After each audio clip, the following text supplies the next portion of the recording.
할렐루야. 주님의 은혜가 오늘도 여러분 삶 가운데 가득하시기를 주의 이름으로 축원을 드립니다. 요한 1서, 그 요한 1서가 요한복음이라는 예수 그리스도에 대한 말씀, 예수 그리스도의 말씀 보따리를 붙잡고 오직 예수 그리스도에게 집중하게 하여 예수 그리스도와 깊은 사귐으로 우리를 이끌고 있다는 사실입니다. 지금 우리가 겪고 있는 그 일이 안 겪었으면 할 만한 일들일지라도 그 일들을 통해서 더욱 깊은 주님과의 교제, 사귐으로 나아가게 하기 위한 하나님의 섭리와 배려다라는 사실을 잊지 마시기를 주님의 이름으로 부탁을 드립니다. 우리가 당하고 있는 것이다라고 생각하지 마시고 우리가 주님과 더 부대끼고 있고 사귀고 있다라는 측면으로 받아들이시면 요한 1서를 우리가 묵상할 때에 요한 1서에 기록된 바의 말씀들이 실제가 되고 또 열매가 되고 실화가 되는 그런 삶이 될 줄로 믿습니다. 그래서 지금 우리가 겪고 있는 일들은 우리가 안 겪었으면 하는 일이 아닌 바로 그 일을 통해서 주님과 더 깊은 사귐으로 가고 있다라는 사실을 잊지 마시기를 바라겠습니다. 그래서 우리는 친한 사람이 누군가를 찾는 인생인데 우리는 친한 사람이 있나를 찾아서 사귀는 인생이 아니라 이미 우리에게 친하고자 다가오신 예수 그리스도를 더 깊게 사귀어가는 중에 있다는 걸 잊지 마시고요. 주님과의 참된 교제, 사귐으로 인하여 더 깊은 곳, 더 은혜스러운 곳, 더 진리로 가득하고 온전한 곳으로 이끌림을 받고 있다는 사실을 인정하시면 될 것 같습니다. 그래서 모든 포인트가 다 예수 그리스도에게로 맞춰지고 있어요. 요한 1서를 다 읽어보시면 2서, 3서도 다 마찬가지입니다만 모든 포인트를 예수 그리스도께 맞추고 있어요. 그러니까 향하여라고 이야기할 때 목표가 예수, 무엇을 통하여라고 이야기할 때 근거도 예수 그리스도, 뭐 때문에라고 이야기할 때 이유도 예수 그리스도예요. 그러니까 지금 오직 예수 그리스도로 우리가 집중하도록 예수 그리스도와의 긴한 사귐으로 갈 수 있도록 하여튼 모든 것들을 다 지금 집중시키고 몰아가고 있다는 사실을 잊지 마시기 바라겠습니다. 참 기가 막힌 표현들로 2장 7절부터 11절까지의 이게 말장난이냐 말이냐라고 이야기할 그 느낌을 받을 수 있는 이 7절부터 이게 만만치 않은 구절이 기록이 되어 있어요. 사랑하는 자들아 내가 새 계명을 너희에게 쓰는 것이 아니라, 분명히 예레미야서나 구약 성경에도 보면 구약이 있기 때문에 신약이 있는 거거든요. 그러니까 유대인들은 신약을 인정하지 않기 때문에, 곧 예수 그리스도께서 오셔가지고 이루어낸 역사인 신약을 인정하지 않기 때문에 유대인들한테는 구약이라는 게 없어요. 말 자체가, 용어 자체가 신구약이 없습니다. 그냥 그 사람들은 성경이에요. 근데 우리 개신교는요, 또 교회와 성도들은 예수 그리스도께서 그렇게 오셨어요. 어떻게 오셨냐? 라고, 그렇게 오셨다고. 그렇게가 뭐냐고 그러면 39건대로 오셨다라고 이야기할 수 있기 때문에 그게 예수 그리스도의 신약, 그 이전에 예수 그리스도께서 오시게 된 근거로 구약. 그래서 신구약이 따로가 아니라 구약을 비추어 보면 거기 예수 그리스도가 담겨 있고 그 예수 그리스도의 관점으로 보게 되었을 때에 예수 그리스도께서 이 땅에 오신 모든 근거를 찾을 수 있다라는 것이죠. 그래서 신구약이라는 걸 우리는 지금 따로 나누는 듯하지만 하나의 성경으로 이야기를 하고 있고, 유대인들은 신구약을 따로 구분해 하나로 나누는 게 아니라, 하나로 합치는 것이 아니라 아예 신약이 없기 때문에 구약이라는 말조차도 없는 다른 용어를 사용합니다. 성경, 타낙이라는 말로 성경을 이야기를 합니다. 자, 그래서 지금 본문 말씀이 요한이 뭐를 이야기하느냐? 내가 새 계명을 너희에게 쓰는 것이 아니다 라고 이야기를 해요. 지금 성경을 쓰고 있잖아요. 근데 이게 새 계명이 아니래요. 이상하다. 이게 신약인데 왜 새 계명이 아니라 그럴까? 그런데 보시면 뒤에 너희가 처음부터 가진 옛 계명이니라는 거예요. 지금 쓰고 있는 내용이 옛날부터 있었던 계명이래요. 그 옛 계명은 뭐예요? 구약이라는 거예요. 옛 언약이라는 거예요. 근데 이 옛 계명 너희가 들은 바 말씀이거니와 보니까 이제 그거네요. 예. 이전에 예수 그리스도 오시기 전에 이미 구약에서 그 이전에 말씀하신 내용을 이미 들었대요. 그래서 내가 지금 쓰고 있는 거는 뭐 새로운 게 아니라는 거예요. 그럼 뭘 쓰는 거예요? 예전에 썼던 거 다시 쓴다는 거죠. 아니, 카피를 하거나 필사를 하는 게 아니라 옛날에 썼던 것이 이런 것이다라는 것을 설명해주고 있다라는 얘기인 거죠. 여러분, 이건 여러분께서 이미 구약과 신약의 관계를 이해하시면 이 본문은 쉽게 이해할 수 있어요. 내가 쓰는 건 새 계명이 아니라는 거예요. 아니, 신약을 쓰고 있는데도 새 계명이 아니래요. 왜입니까? 이미 구약에 얘기한 거기 때문에 새 계명이 아니라는 거예요. 그런데 그게 새 계명이에요. 어쨌든 신약이에요. 새로운 약속입니다. 왜 그게 새로운 약속이 되느냐? 왜 새 계명이 되느냐? 이겁니다. 신약이라고 말하자는 게 어떤 또 다른 새로운 게 뚝 떨어져 가지고선 주어진 게 아니고 예전에 말씀하신 것을 일종의 설명하는 것과 예전에 말씀하신 것을 일종의 풀어주는 거의 개념이에요. 그러니까 전혀 새로운 게 아니에요.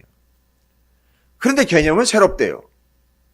뒤에 본문을 보니까 왜 옛 계명과 새 계명이라는 얘기가 나왔느냐? 본문을 11절까지 차분히 10번 이상씩만 좀 읽어보십시오. 새 계명이 어떻게 새 계명이 되느냐 하면 제가 설명을 드릴게요. 제가 본문을 수십 번 이상 읽으면서 말씀을 전하면서 제가 정리한 바는 이렇습니다.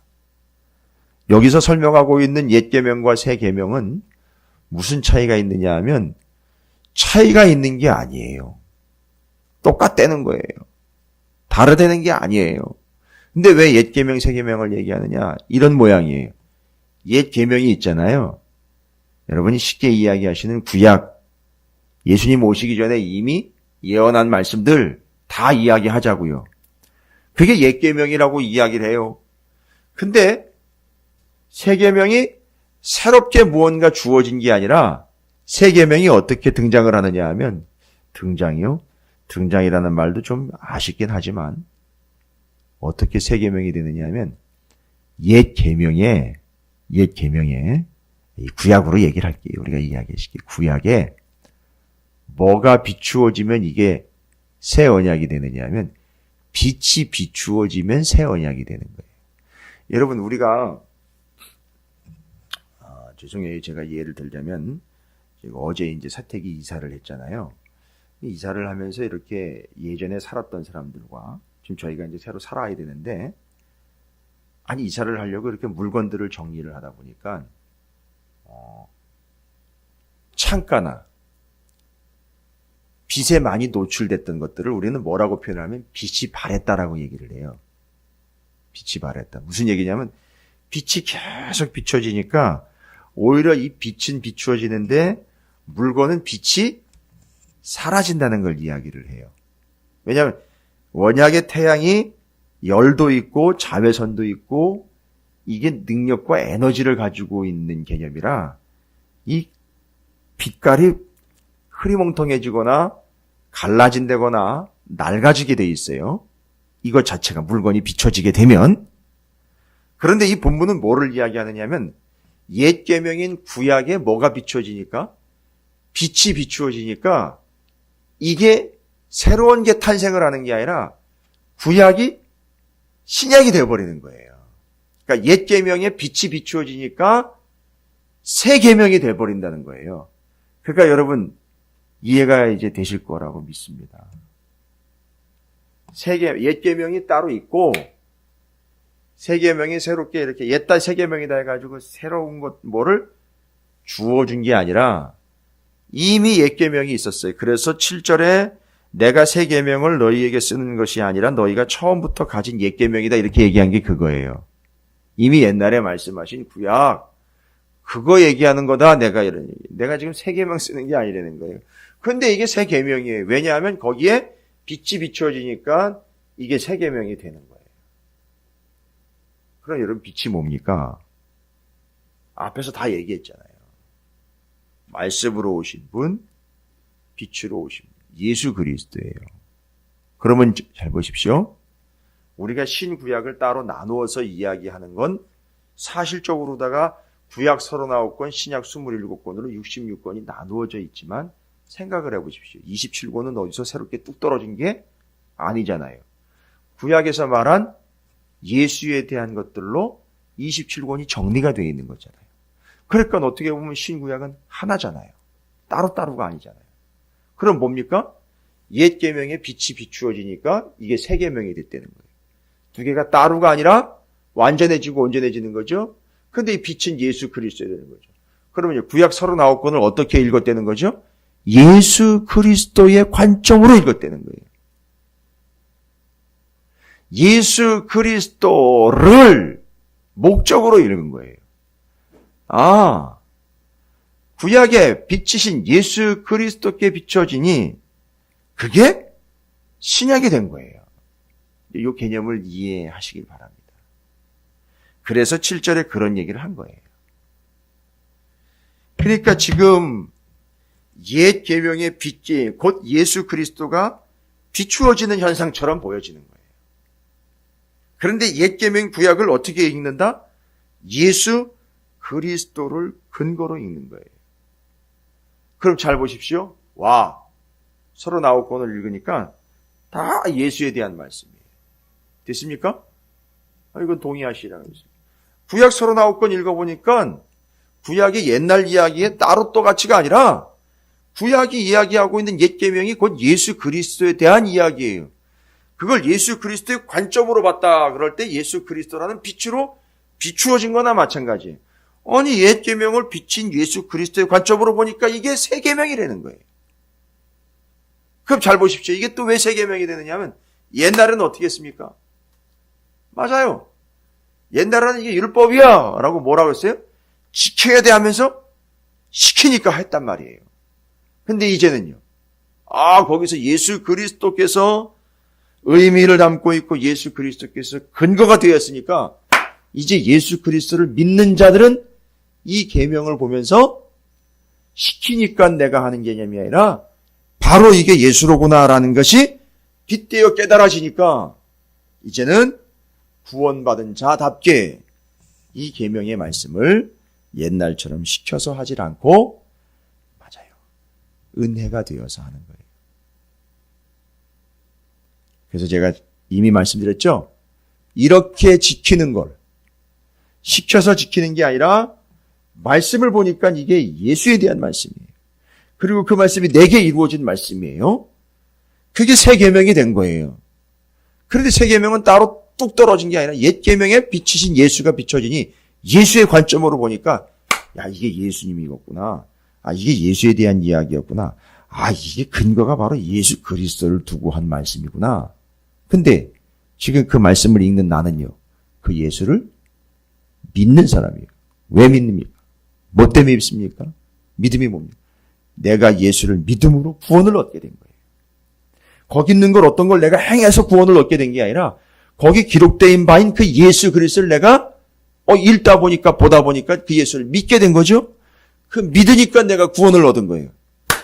그래 다시 보니까 말씀을 보니 야 이게 그 이야기였구나. 내가 바로 그래서 구원을 얻은 것이로구나. 하여 이 사람은 그 계명을 옛 계명, 새 계명 지켜야 될 것, 말아야 될 걸로 나누는 게 아니라 이제는 구원받은 자로서 이 구약, 신약 나누는 게 아니라 구별하는 게 아니라 하나님의 말씀으로서 이제는 구원받은 자, 은혜를 받은 자로서 이 말씀을 시키지 않아도 지키며 간다는 거예요. 그게 그에게 빛이 비추어졌기 때문이에요. 잘 보세요. 어떻게 되죠? 이제 제가 설명드렸죠. 이제는 옛 계명에 빛이신 예수 그리스도께서 비추어지니 비추어졌다라는 말은 옛 계명 안에 예수가 다 드러난 거죠. 이게 새 계명이 됐어요. 그렇죠? 그리고 내게 예수의 빛이 비추어지니 나는 어떻게 됩니까? 그 말씀을 시켜서 행하는 자가 아니라 이제는 그 빛이 비추어진 내가 은혜로, 구원받은 내가 은혜로 행하게 되어 있어요. 이걸 이야기하는 겁니다, 지금. 그래서 본문이 옛 계명과 새 계명은 따로 하나를 이루는 개념이 아니라 옛 계명에 빛이 비추어지며 새 계명이 되고, 그걸 지키는 자는 그에게 새 계명, 곧 예수 그리스도의 빛이 비추어졌기 때문에 그걸 시켜서 하는 게 아니라 구원받은 자로서 은혜로 감당을 하게 됩니다. 그래서 이 사람을 빛 가운데 행하는 자다라고 이야기를 합니다. 그리고 시켜서 하는 사람 같은 경우를 어두움 가운데 행하는 자다라고 이야기하는 거예요. 그래서 성경에서는 빛 가운데 행하는 것을 진정으로 행하는 것이고 어두움 가운데 행하는 것을 우리는 진짜로 행하는 게 아니라 꺼리낌으로 행하는 거다라는 걸로 설명을 하고 있는 거예요.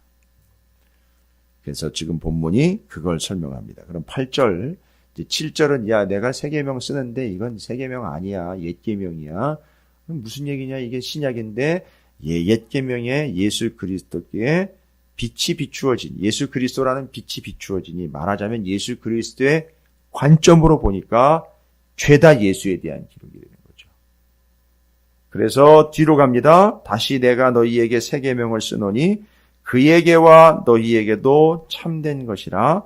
이는 어둠이 지나가고 참빛이 벌써 비침이라. 그렇죠? 그래서 예수 그리스도께서 비추어진 거예요. 옛 계명에 비추어진 거고 옛 계명을 읽는 내게 비추어진 겁니다. 그래서 옛 계명이 새 계명 되는 거죠. 그리고 내게 비추어졌기 때문에 내가 그걸 지킴으로 나는 뭐가 되는 겁니까? 새 사람 되는 거예요. 그래서 나는 이전에는 시켜서 했는데 이제는 예수 그리스도를 은혜로 믿고 구원 얻은 자답게 행하게 되어 있습니다. 그걸 9절에서 뭐라고 얘기합니까? 빛 가운데 있다 하면서 그 형제를 미워하는 자는 지금까지 어둠에 있는 자요 라고 나와 있는 거예요. 이 빛 가운데 행한다라는 말, 빛 가운데 있다라는 말은 그 형제를 미워하느냐 사랑하느냐 얘기가 아니라 빛 가운데 있다, 예수 그리스도를 믿고 구원을 얻었다 하면서 형제를 사랑하지 않는 개념이 아니라 예전에처럼 자꾸 시켜서 하라 그러니까 하는 게 아니라 내가 그렇게 구원을 받았으니 저 형제도 역시 구원받아야 될 존재로서 사랑하게 된다는 걸 이야기하는 거지, 하라 그랬으니까 하라 이게 아니라는 거죠. 그 개념을 이야기합니다. 그의 형제를 사랑하는 자는, 잘 보십시오, 진짜 제대로 사랑하는 자는 빛 가운데 거하여 자기 속에 거리낌이 없으나, 이제 요거 얘기하는 거예요. 이 개념이 정리가 됐기 때문에 그의 형제를 미워하는 자는 이라고 나와 있어요. 여러분, 사랑하고 미워하는 근거가 뭡니까? 여기서 예 맞습니다. 율법에 이럴 땐 이렇게 하라 그랬어요. 저럴 땐 저렇게 하라 그랬어요. 그러니까 율법을 잘 지키는 것 같은데 따지고 믿는 것 가만히 보니까 율법의 근거로 해서 구약에 이렇게 하라 그랬으니까 저렇게 하라 그랬으니까 내가 이럴 땐 이렇게 하고 저럴 땐 저렇게 한다 이거예요. 그런데 이 모든 것들을 이렇게 하든 저렇게 하든 근거가 어디 있느냐? 예수 곧 빛에 있으면 그 사람은 빛 가운데 있는다. 빛 가운데 있다라는 걸 얘기하는 거예요. 그래서 잘 보십시오. 7절부터 11절이 전제가 돼야 12절부터 뒤에 이제 14절까지 또 정리가 됩니다. 모든 근거가 뭐가 되는 거냐면 바로 예수 그리스도가 근거가 되는 거예요. 성경의 근거가 뭐? 예수예요. 그걸 행하는 근거가 뭐라고요? 예수예요. 그래서 그렇게 행하면 그 사람이 빛 가운데 있는 거예요. 그래서 다시 한번 말씀드립니다. 그 말씀이 이제 내 안에 있게 되죠.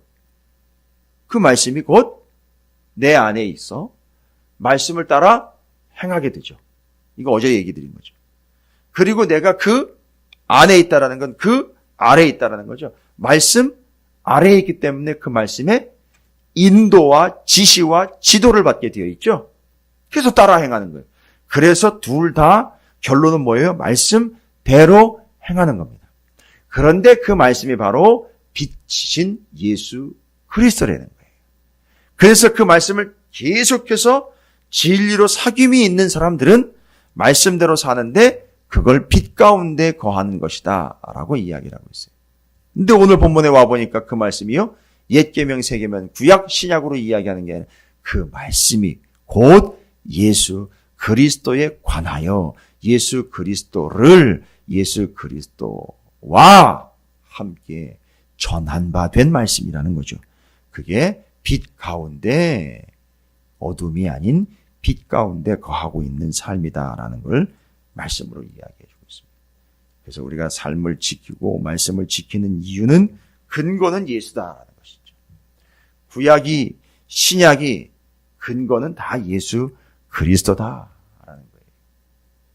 그래서 사귐이 예수 그리스도와의 사귐이 되고 형제 지체와의 사귐은 그 예수 그리스도 바로 그분을 보고 듣고 만진 바를 전하는 바 통해서 사귀게 되어 있다라는 걸로 이야기를 이어가고 있는 겁니다. 이제 뒤에는 더 깊은 이야기들로 이야기를 가고 있습니다.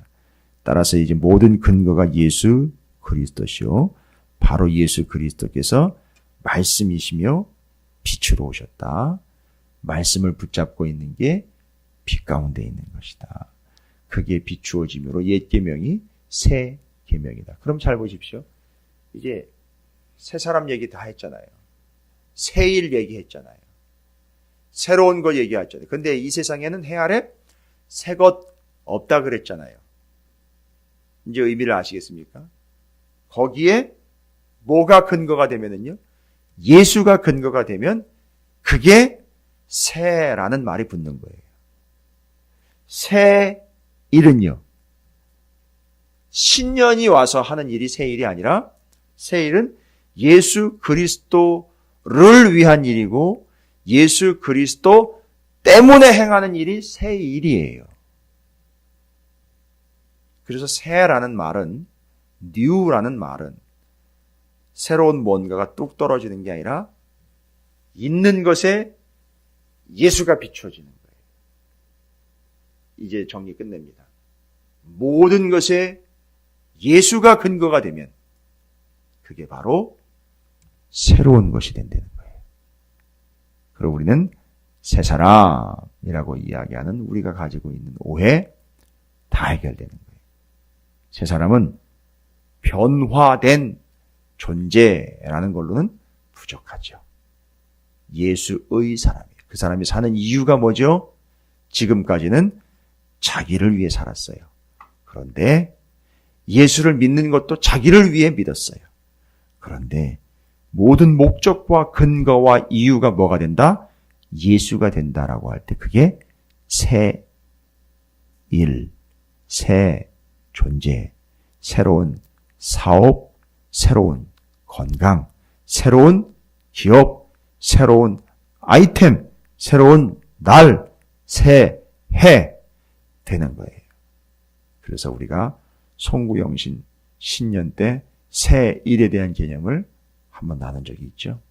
근거가 뭐가 되어야 되냐면 예수가 근거가 될 때 그게 새라는 접두어가 붙게 되어 있어요. 여러분이 그런 새로운 존재, 여러분의 가정이 새로운 가정, 여러분의 건강이 새로운 건강, 여러분의 삶이 새로운 삶 되시기를 주님의 이름으로 축원을 드립니다. 그래서 날마다 새롭다라는 말을 이제 아시겠죠? 날마다 새롭다라는 말은 날마다 예수가 근거가 된다는 거예요. 이제 정리 끝냈습니다. 여러분의 삶이 새로운 삶이 될 줄로 믿습니다.